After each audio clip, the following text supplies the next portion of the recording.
and welcome. I'm Carrie Nelson. I'm a realtor with West USA Realty. I'm located in the Phoenix suburbs. I do service Phoenix and all of the surrounding areas. I'm actually licensed to sell anywhere in the entire state of Arizona. So for all of your Arizona real estate needs, got you.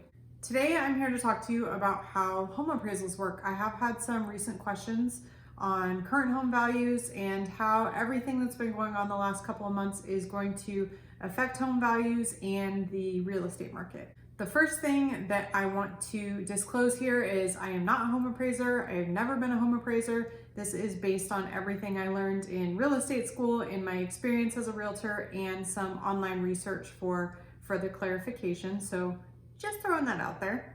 The second thing I want to bring up before I get into the meat of this conversation is home appraisals are not based on market predictions. They are based on actual factual information and actual sales that have already previously happened. All right, I'm going to paint you a picture here. You have found your dream home. The asking price for that home is $350,000, which your lender has already pre-approved you for, but is the home actually worth $350,000? That's where an appraiser comes in to determine the actual value of the home, which will then determine how much your lender is willing to give you for that particular home.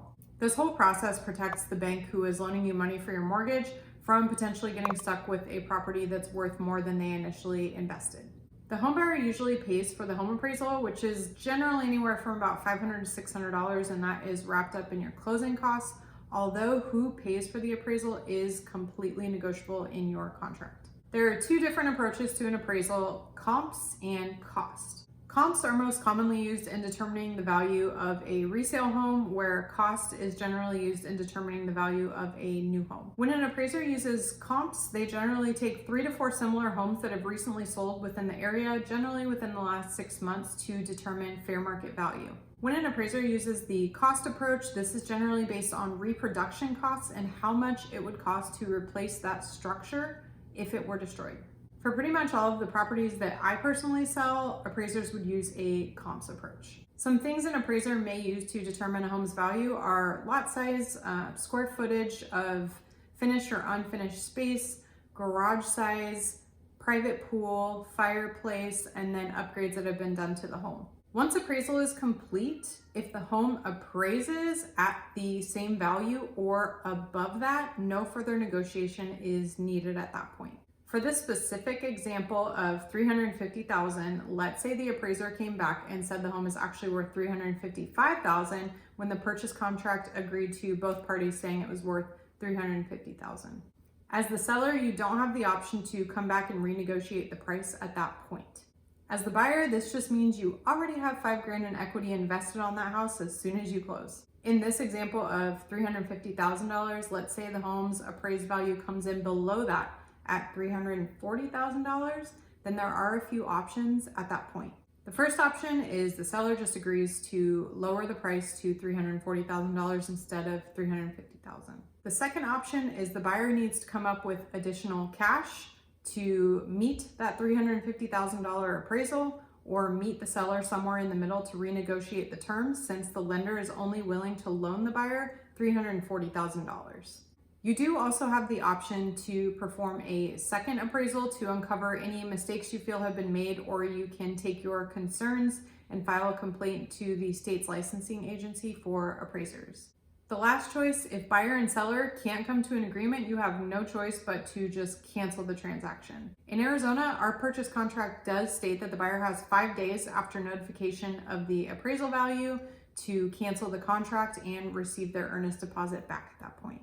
An appraisal isn't just an additional expense, it's protection for everyone involved, especially the buyer, to help you make a more informed decision on whether or not to buy a specific home.